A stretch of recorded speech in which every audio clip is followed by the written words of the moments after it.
కలెక్టరేట్లు అన్నారు, ఆర్డీఓలు అన్నారు, ఎంఆర్ఓలు అన్నారు, దీక్షలు అన్నారు, ఇంకా అది ఇది అని లేదు. చివరికి ఏ స్థాయికి వెళ్ళారంటే అయినా స్పందన రావట్లేదని కొన్ని చోట్ల law and order situation create చేసే పరిస్థితికి కూడా వెళ్ళారు. దాడులు చేశారు. ఎన్ని చేసినా కూడా ఎక్కడా స్పందన రాలా. వాళ్ళ కార్యకర్తలు తప్ప మాకు ఇది అన్యాయం జరిగింది, డిఎస్సి నిర్వహణలో మాకు నష్టం జరిగింది అని ఒక్కరు వచ్చిన వాళ్ళు లేరు. పైపెచ్చు ప్రాంతాల వారీగా డిఎస్సి ఎగ్జామ్ రాసి ఉద్యోగాలు తెచ్చుకున్న టీచర్లు మా ఆత్మగౌరవాన్ని వైఎస్ఆర్ కాంగ్రెస్ పార్టీ జగన్మోహన్ రెడ్డి దెబ్బతీస్తున్నారు అని చెప్తూ రోడ్డెక్కారు. రోడ్డెక్కి దయచేసి మీరు మా జీవితాలతో ఆడుకోవద్దు, మా పొట్ట కొట్టొద్దు, మా ఆత్మగౌరవాన్ని దెబ్బతీయొద్దు అని చెప్పి కొండారెడ్డి, కర్నూలు కొండారెడ్డి బురుజు దగ్గర నుంచి మొదలు పెడితే చంద్రగిరి కోట నుంచి అన్ని చోట్ల చేశారు. నిన్నటికి నిన్న విజయవాడలో కథం తొక్కారు. వేలాది మంది, దాదాపు మొత్తం 16,000 మందికి ఉద్యోగాలు వస్తే 7-8,000 మంది విజయవాడ వచ్చారు నిన్న రాజధాని ప్రాంతానికి.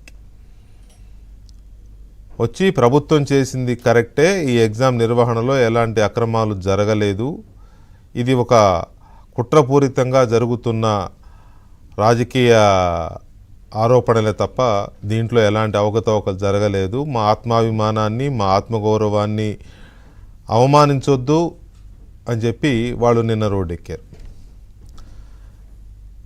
మనం ఎప్పటి నుంచో అడుగుతున్నాం, 2 వీక్స్ నుంచి, త్వరలో అసెంబ్లీ సమావేశాలు ఉన్నాయి కదా జగన్మోహన్ రెడ్డి, మీరు మీ 10 మంది ఎమ్మెల్యేలు మొత్తం 11 మంది వచ్చి అసెంబ్లీలో ప్రభుత్వాన్ని నిలదీయండి. ఈ రోడ్డు మీద పోరాటాలు, వీధి పోరాటాలు, ఈ గల్లీ పోరాటాలు ఎందుకు అని చెప్పి మనం చెప్తున్నాం. అయినా సరే వాళ్ళు ఆపలేదు.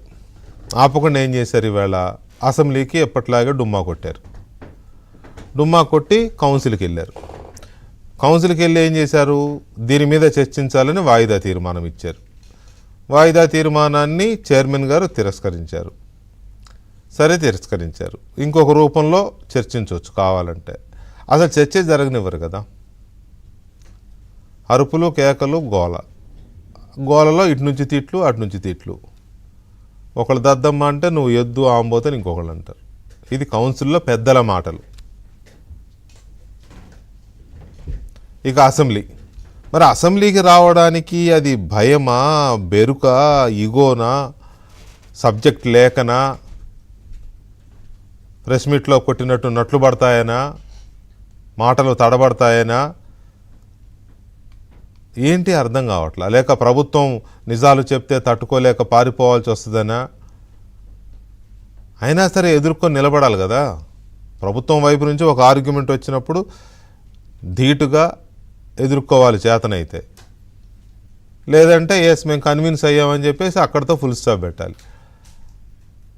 అదే వీధి పోరాటం చేసి, అర్థం కాని విషయం ఏంటంటే ఇలాంటి వీధి పోరాటం చేసే పార్టీకి చట్టసభలో సమాధానం చెప్పాల్సిన అవసరం ఏముందో అధికార పార్టీ మరి ఆ పని ఎందుకు చేసిందో అర్థం కాలేదు. ఎందుకంటే ఇది నిప్పులాంటి ఎగ్జామ్, ఇందులో ఎలాంటి తప్పులు జరగలేదని ప్రజలకు తెలుసు, రాసిన అభ్యర్థులకు తెలుసు. 5 లక్షల మంది సుమారుగా 5 లక్షల మంది రాశారు కదా, 5 లక్షల మందికి తెలుసు ఎలాంటి అవకతవకలు జరగలేదని.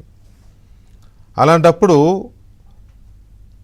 ఈ ఫౌల్ క్రై చేసే, ముసలి కన్నీళ్లు కార్చే, తప్పుడు ఆరోపణలు చేసే ఈ పార్టీకి అసెంబ్లీ సమయాన్ని వృధా చేస్తూ సమాధానం చెప్పాల్సిన అవసరం లోకేష్కి కానీ ప్రభుత్వానికి కానీ ఎందుకు?